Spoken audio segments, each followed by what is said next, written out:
your friendly guide to adventure. Imagine we could be heading to the pyramids of Egypt or the Great Wall of China. Are you ready to see where we'll land on the map today? Let's Geo go!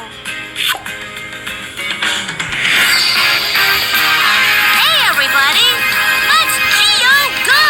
With ABC 1, 2, 3 and Do Re Mi, there's endless people and places to see.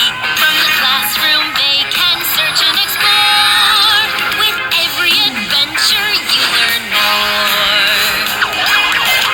They visit countries near and far. They love to learn wherever they are. They see the world in a brand new way. They make great new friends every day. ABC 1, 2, 3 and Do Re Mi. Come along and you will see. The more they travel, the more you know. Get ready, let's Geo go!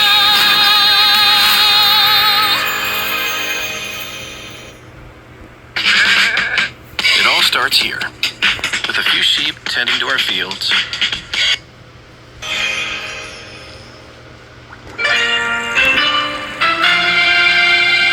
ABC said to meet us at the fish tank. I wonder where he is. Maybe he's late. ABC is never late. Well, where else could he be? Hi. Bye. Boy, he sure loves swimming with these fish. Hey, remember that picture the teacher showed the class? The place with all those beautiful fish? Yes, they were every color you could imagine. Oh, I bet ABC would love to swim with those fish. I bet you're right. What was that place called? Oh, it was the Great Something. Sounds like we need to search it. Come on. There are lots of places in the world where there are plenty of colorful fish. This says the Great Barrier Reef is a giant protected park in the Coral Sea near the continent of Australia. That's it! The Great Barrier Reef! It's more than 1,600 miles long and has over 1,500 different kinds of fish. 1,500 kinds of fish? Where? There! The Great Barrier Reef! It's made up of more than 900 islands and nearly 3,000 smaller reefs. What's a reef? It's something that's underwater that a ship can run into. It can be made of rocks, sand, or something called coral. This says the Great Barrier Reef Park is the biggest coral reef in the world. Coral reef? I wonder what that is. I know how we can find out. Me too. Great Barrier Reef, here we come. Let's Geo go! That's the world-famous opera house in the city of Sydney. That's in Australia. We must be close. Look, a Great Barrier Reef boat tour.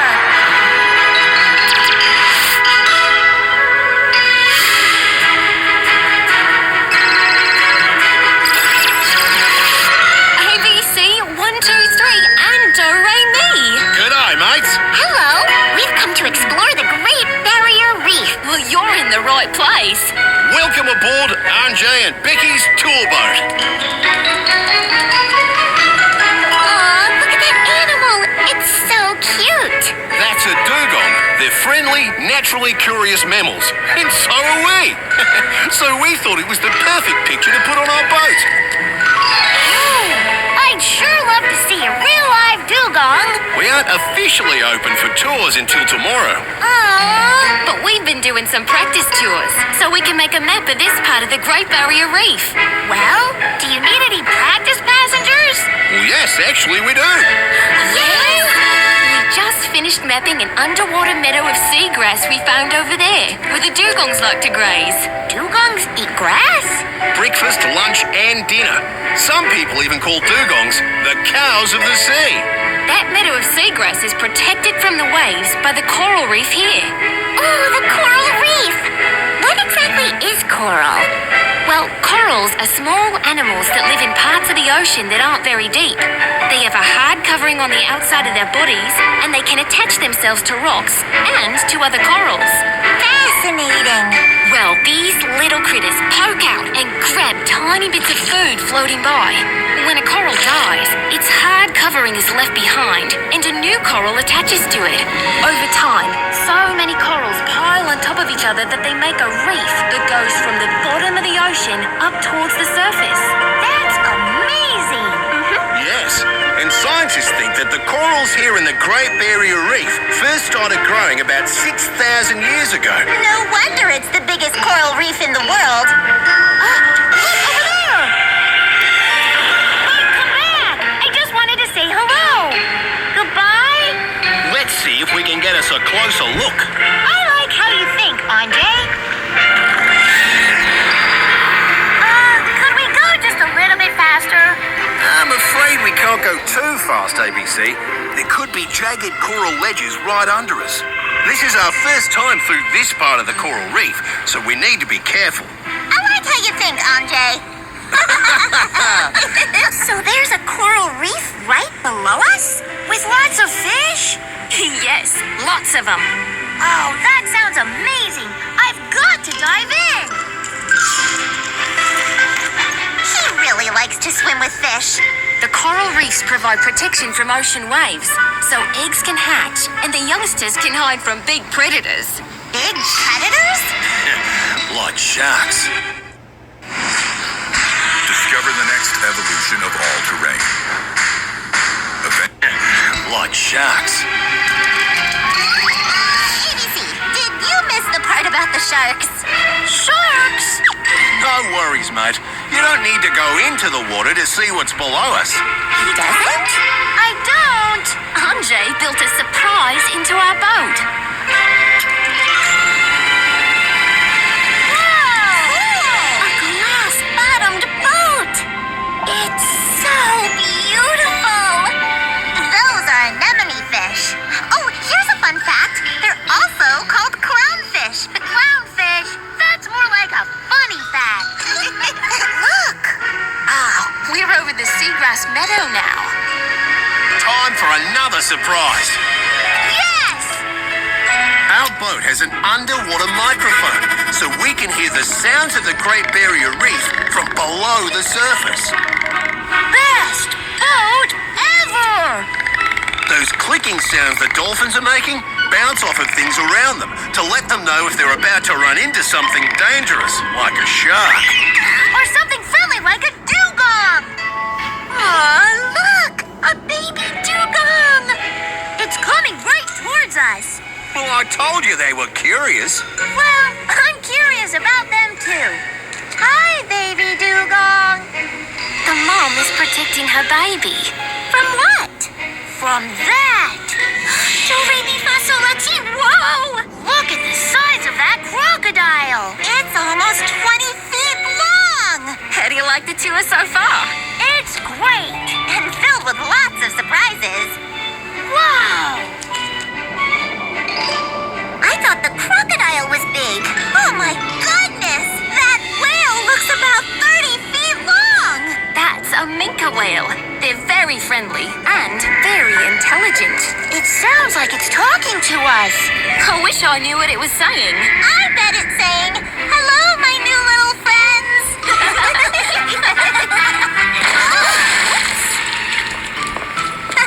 Another surprise? We seem to be caught on something. We're officially stuck. Oh, we're so sorry this is happening on your tour. No worries, mate. We love a good adventure.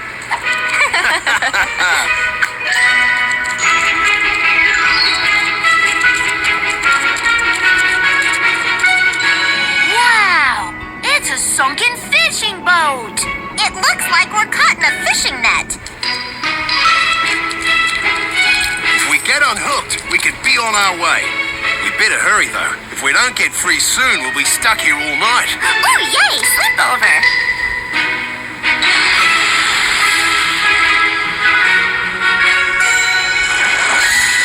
We couldn't reach to untangle the net. The space between our boat and the reef we've drifted over is too small. Hey, I'm small. Maybe I can help. Oh,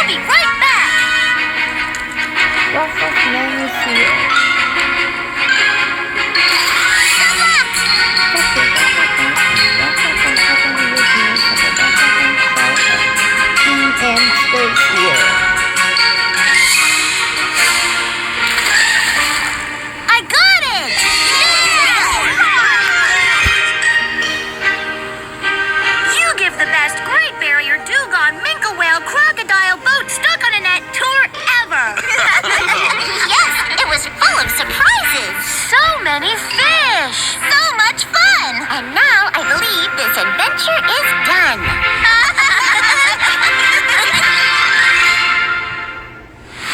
Now it's time to sing along! We wanted to take our friend ABC to swim with the fishes under the sea. We carefully searched into our playful reef. We found the amazing Great Barrier Reef. Oh, the sea life we saw is hard to name it all. There were clownfish and sea anemones, parrotfish, dolphins, and seagrass, of course, and dugongs, the cows of the sea. We saw sharks and crocodiles. We saw a minke whale and got caught on a sunken ship. ABC dove down to free our boat from the net. In all, it was an awesome trip. What a Great Barrier Dugong, minke whale, and crocodile boat stuck ecosystem tour. Our adventure at the Great Barrier Reef on a glass bottom boat was the best for sure. Our adventure at the Great Barrier Reef on a glass bottom boat was amazing for sure.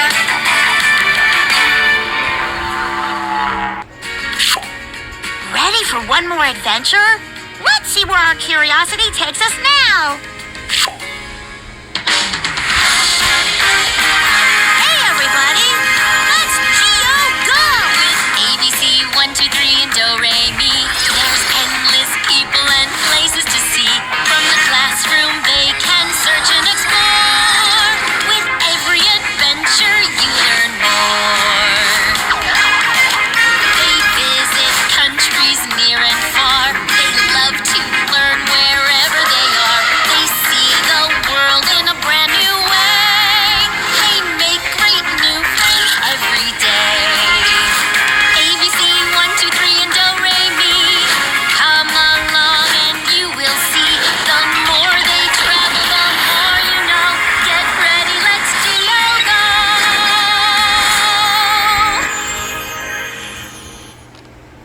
My ex is a lawyer, and he broke up with me with a 10-page PDF. And since I want nothing to do with him from now on,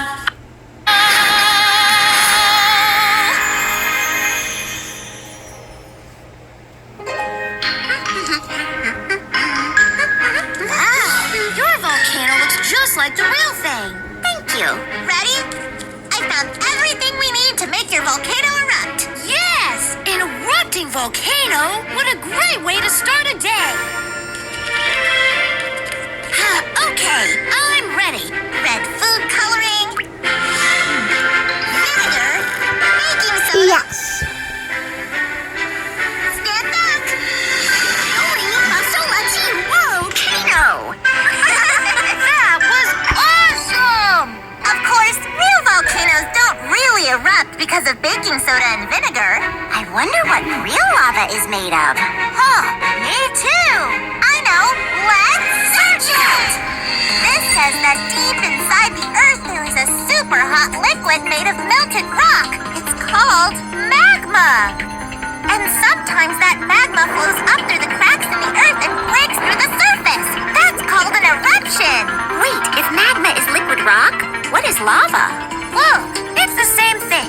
When the liquid rock is underground, it's called magma. And when it's above ground, it's called lava.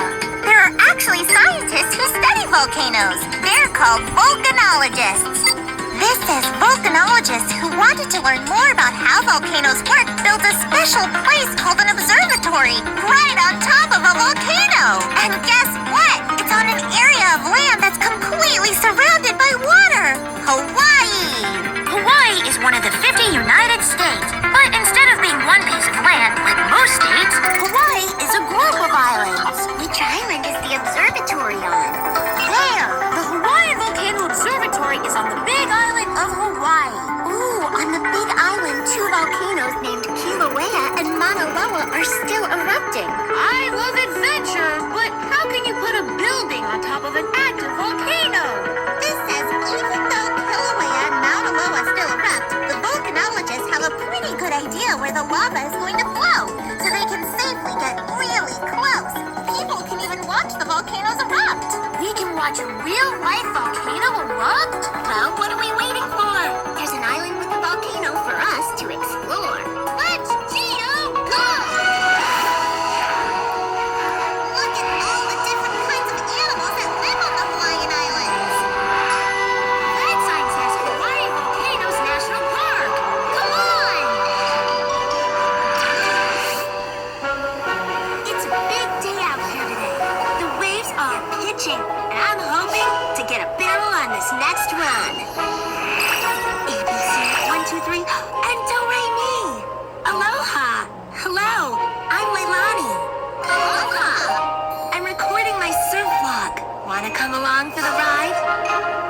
people surfed for fun, fishermen learned how to ride waves on boards so they could bring the fish to shore that they caught in the ocean. So, what brings you to the island? We want to see a volcano erupt. Oh, I have a friend who can help you. Hold on. My mommy, hey. Carol, you're not going to believe who you're about to meet. Thank you! Cracks in the earth called steam vents release water vapor and other volcanic gases from below the Earth's surface. Are you a volcanologist? Not exactly. Volcanologists study how volcanoes erupt. I study the rocks that are made when the lava cools. That means you're still a type of geologist, right? That's right. And the Big Island is a great place to be if you're a geologist like me, especially one who likes to surf. Carol, how exactly did these islands get here? Once there were no islands here at all, but then magma inside the Earth started erupting through cracks way down at the bottom of the ocean and came up through the Earth's surface as lava. As that lava hit the water, it cooled and made hills of solid rock. So that's what a volcano is. A hill or mountain that's made when lava turns into rock. Exactly. At first, the volcanoes were completely underwater, but the magma kept coming out and the lava piled up, so they got bigger and bigger. After a long time, the volcanoes were so tall that their tops were above the water. So this entire island was made by volcanoes? Yep, that's why there are so many interesting rocks here to study. Oh, before we reach the Hawaiian Volcano Observatory, I've got something to show you. This is the Thurston Lava Tube. It was formed by lava flowing out of the Kilauea volcano. It's almost 500 feet long and as tall as 20 feet high in some places. Look! It's the end of the tunnel! I never imagined a volcanic island could be so beautiful! When the islands were first formed, there were no animals or plants. Where did they come from? Well, some animals came by sea. They must have been really good swimmers! Yes, some of them, like hawksbill sea turtles, were very good swimmers, and others might have floated across on clumps of plants and dead trees that were carried by ocean currents. I want to make my hand wet, and then I'm going to slam it on this piece of paper. Ouch! Were carried by ocean currents. Nature's boats! That's right. Birds got here by flying in on strong currents in the air, and sometimes they carried even smaller animals or bugs with them. Air currents were also how Hawaii's own native mammal, bats, got here. What about all these plants and flowers on the island? How did they get here? The same way. Their seeds came with the birds and animals, or were blown in by the wind. And when people from another group of islands called Polynesia came here on boats more than 1,600 years ago, they brought animals like frogs, toads, deer, sheep, pigs, and goats. It's hard to believe that this whole island was first made from lava coming out of volcanoes. I can't wait to see real lava. Then let's go to the Volcano Observatory. I've got a volcanologist for you to meet. The Big Island of Hawaii is the youngest of the Hawaiian Islands. It's less than 1 million years old. 1 million years old doesn't sound very young to me. 1 million years might be old to us, but some volcanoes in the world are much older. Even though Mauna Loa isn't the oldest volcano, it's one of the largest volcanoes in the world. Funny, it doesn't look very big. That's because most of the volcano is underwater. That's incredible! Most of the volcanoes in Hawaii haven't erupted in a really long time. That's called being dormant. And some of them will never erupt again, which makes them extinct. We observe the volcanoes that are erupting and try to predict when the next eruption might happen and how big it will be. You can tell when a volcano will erupt? Not all the time, but sometimes we can. When magma flows under the ground, it makes the ground shake a little. Like an earthquake?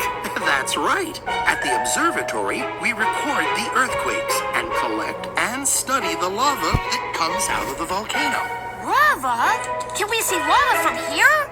My daughter Jerry can show you a pretty spectacular view of some lava flows if you want. The more spectacular, the better. Your dad was right. This is spectacular. So, Jerry, when the lava flows into the ocean, it cools and turns into solid rock, which makes more land. That means we're actually watching the Big Island right. Now let's go see some land that's been here for quite a while.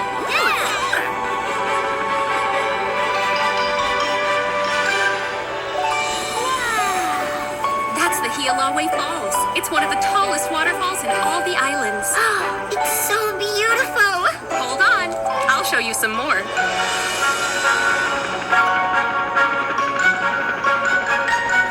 What's going on down there? That's a Hawaiian celebration called a luau. That's the Hawaiian word for feast. I'm sure they'd be happy to have us as their guests. Really? Aloha! Welcome to our luau.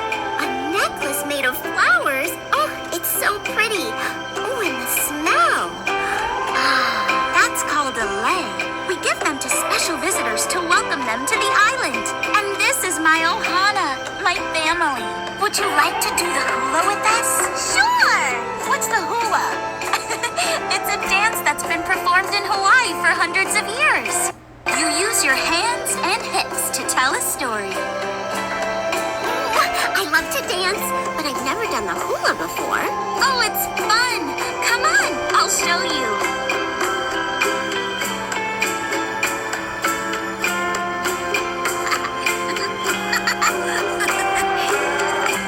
This is awesome!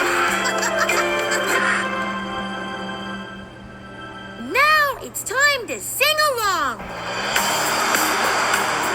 Aloha in Hawaiian can mean many different things. It's a greeting people say. It's in the songs Hawaiians sing. Aloha stands for love, and we felt it everywhere in the beauty of the islands and the people we met there. Hawaii is a group of islands found in the Pacific, the ocean west of California, just to be specific. Hawaii is the last state to become part of our nation. Eruptions from volcanoes over time caused its creation. Aloha in Hawaiian can mean many different things. It's a greeting people say. It's in the songs Hawaiians sing. Aloha stands for love, and we felt it everywhere in the beauty of the islands and the people we met there. It's the beauty of the islands and the people we met there.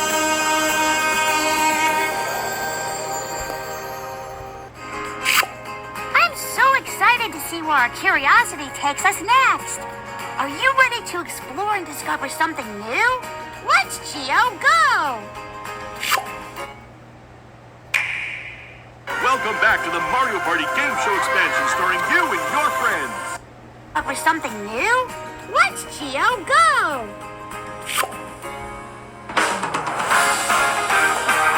Hey everybody!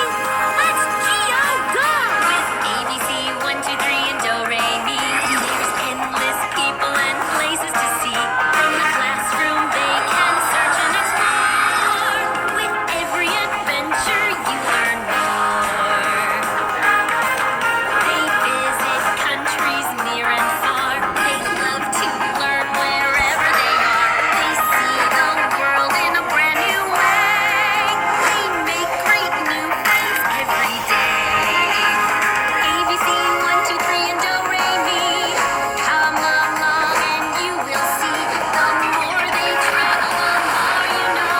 Get ready, let's Geo go.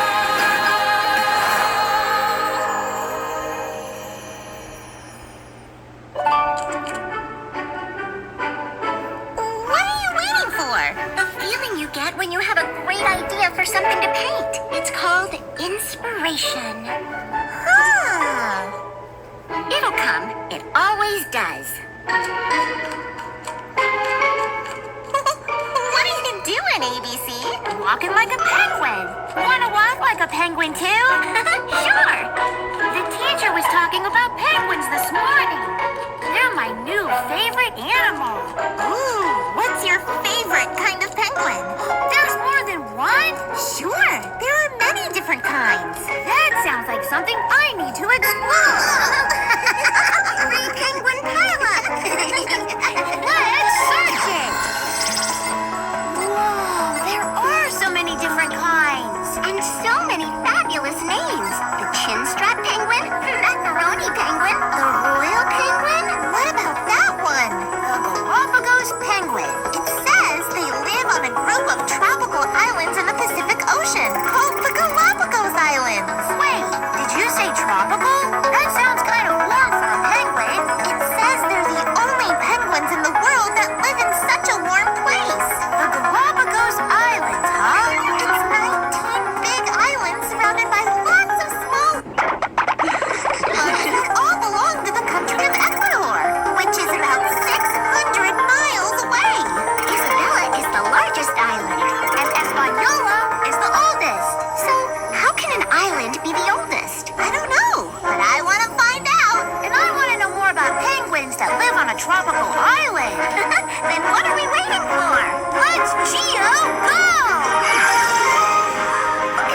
Santiago.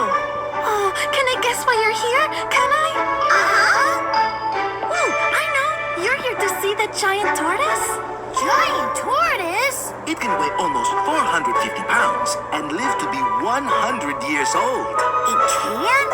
Wow, that sounds amazing. But it's not why we came.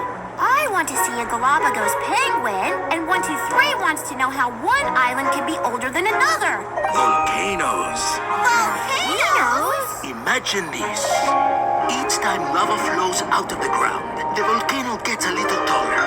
After a really long time, the top of the volcano reaches the top of the ocean, making an island. Oh, the volcanoes that made these islands all erupted at different times.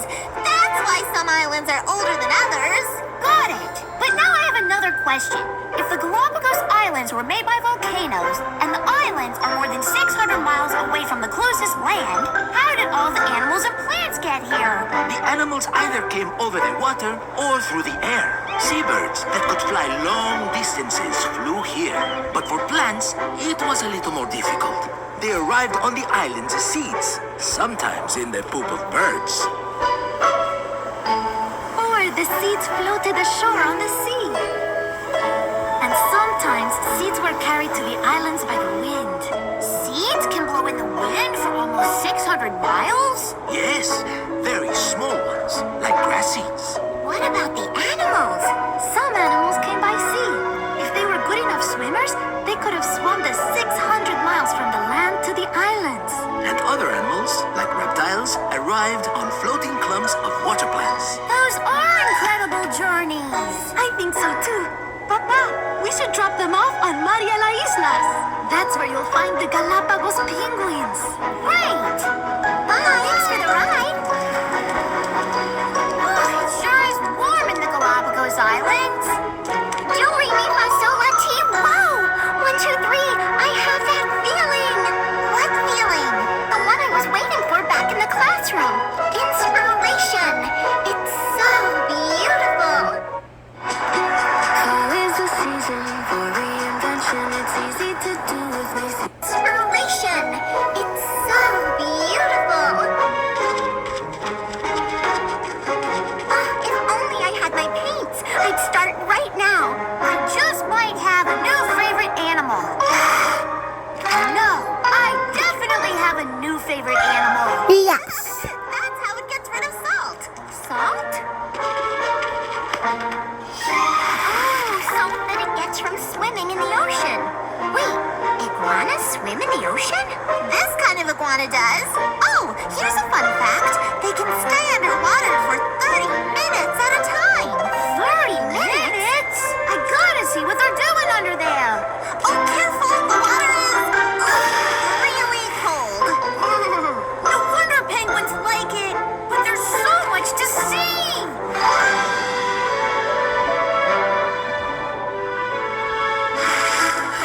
The iguanas go underwater to eat seaweed. Oh my goodness! Listen to this. No other iguana in the world eats underwater. Be right back.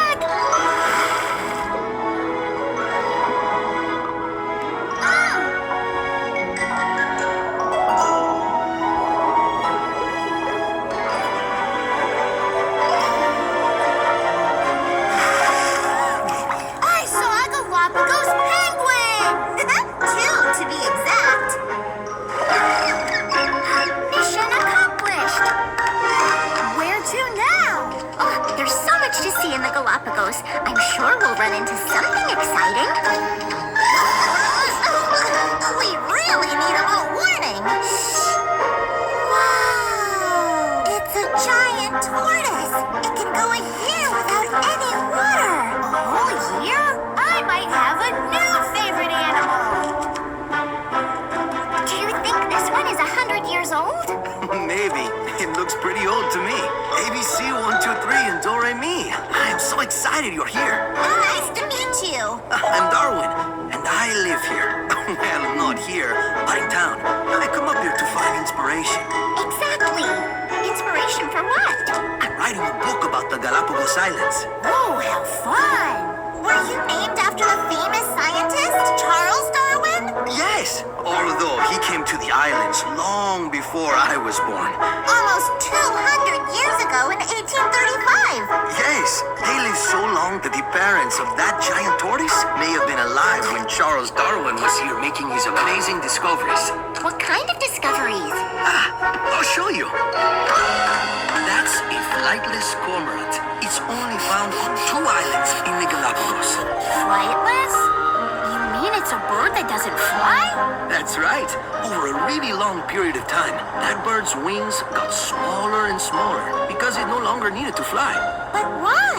Well, for one, when it first came to the islands, it had no enemies, so it never had to fly away quickly. And two, it takes a lot of energy to fly. And it was pretty easy to find its favorite food here without flying. You mean by swimming? Oh, that's right. So, over a very long time, the flightless cormorant's feet became webbed, and their legs became stronger so they could swim better. And their wings, which they didn't need, got smaller and smaller. Charles Darwin discovered that over long periods of time, many other animals on the islands changed too, so they could survive better in this environment. Oh, like how the iguanas learn to swim and eat underwater? Yes, that's called adapting. I call it amazing. I think so too. This was so much fun. Thank you, Darwin. It was very nice meeting you. It was nice meeting you all. Come back anytime. Thanks again. That's the best painting of a marine iguana ever. Thank you. I can't wait for ABC to see it. Hey, come see Doremi's painting. But I'm not done yet. Believe me, you have plenty of time. I think ABC's pretending to be his new favorite animal. The giant tortoise? Uh-huh. He should be here sometime tomorrow. Now it's time to sing along. Galapagos, Galapagos, Galapagos Islands. They were made by volcanoes millions of years ago. From saltwater iguanas to Galapagos penguins, here are a few fun facts that you ought to know. Many of the animals that live on the islands have changed or adapted over thousands of years. Now their bodies and behaviors help them thrive in the environment. Now they're very special, so they live only there. Imagine penguins living on a tropical island full of iguanas that can swim in the sea. You can see a tortoise that's 100 years old. That's when we can no longer fly free. Galapagos, Galapagos, Galapagos Islands. They were made by volcanoes millions of years ago. With such fascinating animals you only find there. If you get the chance to visit, you really should go. There's so many things to see there. You really must go. I've got my map ready for our next adventure. Where will we go? Let's find out together.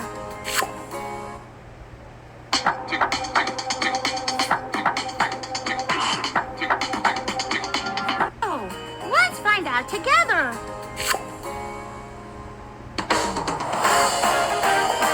Hey, everybody. Let's Geo-Go. With ABC, 1, 2, 3, and Do, Re, Mi. There's endless people and places to see. From the classroom, they can search and explore. With every adventure, you learn more. They visit countries near and far. They love to learn wherever they are. They see the world in a brand new way. They make great new friends every day. ABC, 1, 2, 3, and Do, Re, Mi. Come along and you will see. The more they travel, the more you know. Get ready, let's Geo-Go.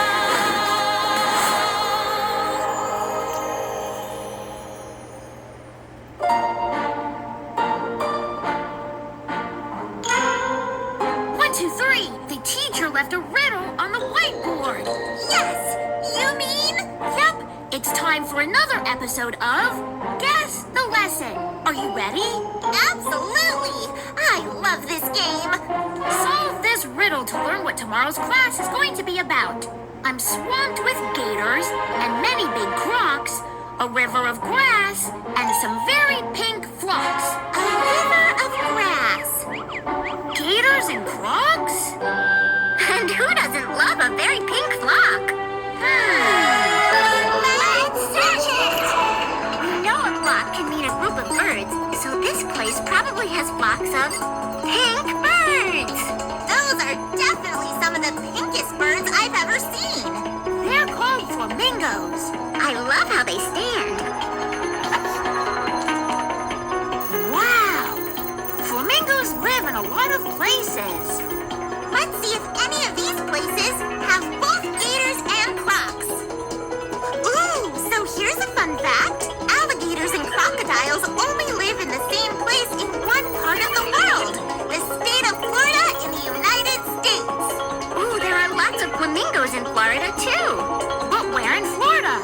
It's a big state. Maybe this will tell us. River of Grass. A book? Why a book? Look at the title. It's called The Everglades, River of Grass. It says this book helped people understand how many different kinds of plants and animals live in the Everglades.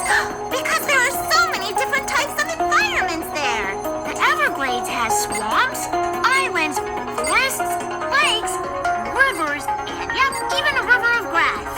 I think we found the answer to our riddle. Then let's Cheeto go!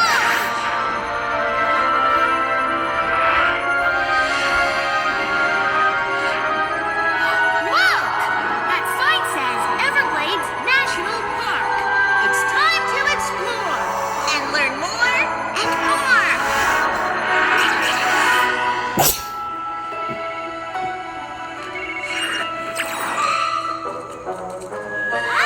ABC 1, 2, 3, and Do Re Mi. I'm Dr. Doyle. I'm a wildlife biologist. I'd love to stop and talk, but I'm heading deep into the Everglades right now. Fantastic! That's exactly where we want to go. What's all this for? It's medical supplies in case an animal needs a little help. Oh no! Is an animal sick or hurt? We hope not, but sometimes we find animals that need some help. This is Dr. Alvarez. Hi, Dr. Alvarez! Hello, welcome to the Everglades. Dr. Doyle, I've picked up her signal again. She still hasn't moved. Who hasn't moved? See that blinking light? That's a panther. It's wearing a tracking device that tells us where it is. Is it okay? That's what we need to find out. It hasn't moved in about a week, and since there are only about 100 panthers left in the Everglades, each one is precious. That's not very many. And if they go away forever, They'll become extinct. That's right. And other plants and animals here are in danger of becoming extinct too, like the ghost orchid. There's a ghost in the Everglades? actually, it's a kind of flower that looks kind of like a ghost floating in air. Isn't it beautiful? Very few people have actually seen one. Between pink birds and ghost flowers, this place is amazing. We better get going to see if we could find that panther. We will.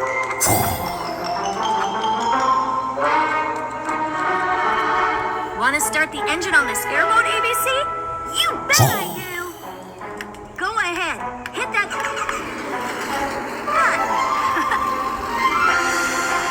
This is awesome! Am I going too fast? Not even close! Dr. Doyle does everything at full speed! So does ABC! That's a bottlenose dolphin! The only place you'll see one in the Everglades is when you're close to the ocean. What's that? I don't know. A log? I've never seen a log with eyes.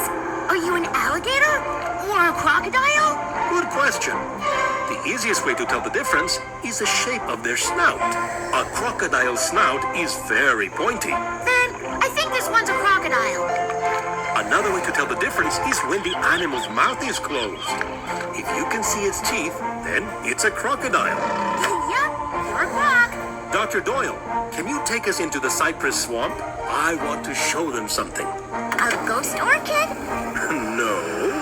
A pink flamingo? Yes! An alligator. They are near the ocean like the crocs. Yes! Do you see it? Yes!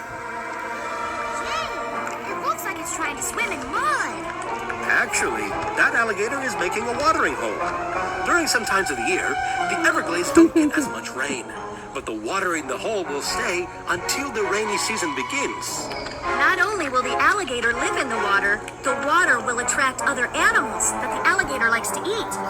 Hey, that's pretty clever. All right, everyone, we're getting close to the panther. ABC, I'm wondering if you can help me drive the boat.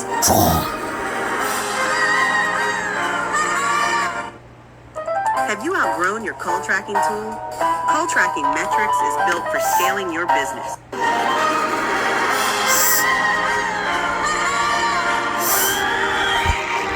panther is on the island up ahead.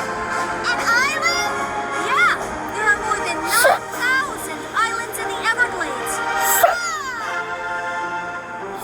Oh boy, I can't wait to explore this island. ABC, those aren't stepping stones. Oh, sorry, fellas, my mistake. But thanks for the help. The Everglades are made up of two main areas. Oh, the uplands and the wetlands. Wetlands are low areas of land that have a lot of water on them. I've spent my life studying how animals and plants live together and survive in wetlands like these. That makes me a wetlands ecologist. But of course, I'm also really interested in the uplands. Which are dry areas like this island, where you can find different kinds of trees. And hopefully a healthy, happy panther. According to the tracker, the panther's not that far away. Follow me.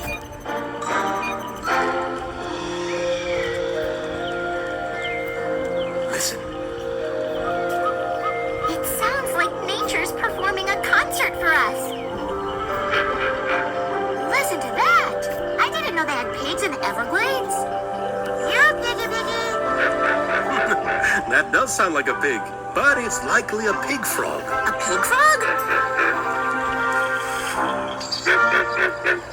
Nice to meet you, Mr. Pig Frog. Do you know what all these living things in the Everglades need to survive? They need the sun. Soil? Water. Yes! Those are all great examples of what we call non-living things. Together, all of the living things, like the animals and plants, along with the non-living things they need to survive, is called an ecosystem.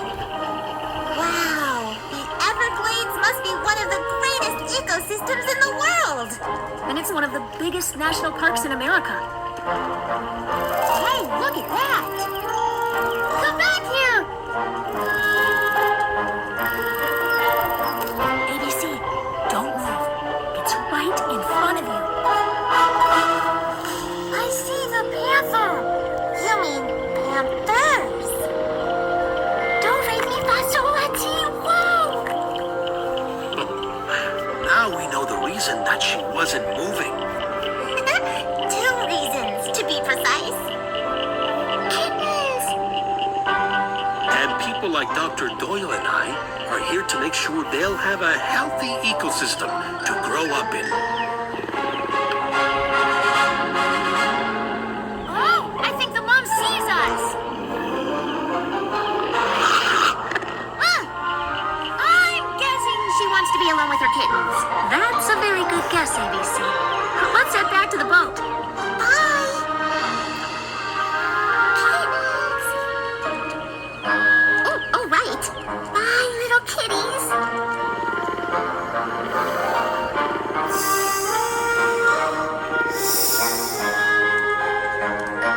Okay, everybody. As a thank you for all of your help today, how about we spend a little time looking for that rare ghost orchid you were hoping to see? That would be great. But I won't be disappointed if we don't find one. Why's that? It gives us another reason to come back and see the Everglades National Park again.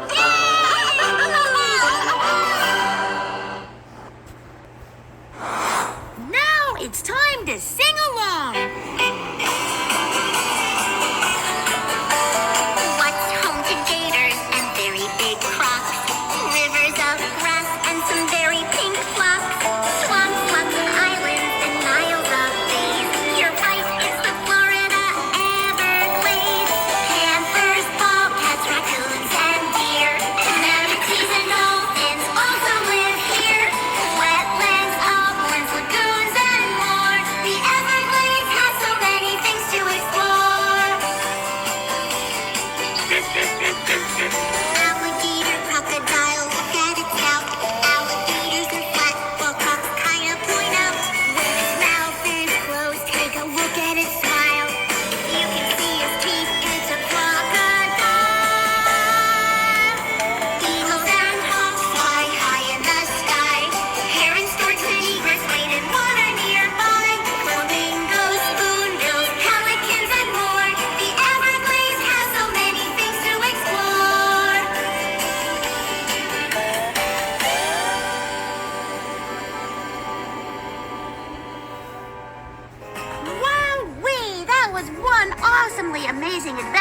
isn't it, friends?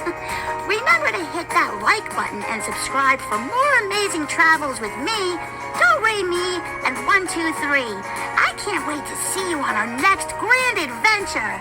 Until then, stay curious.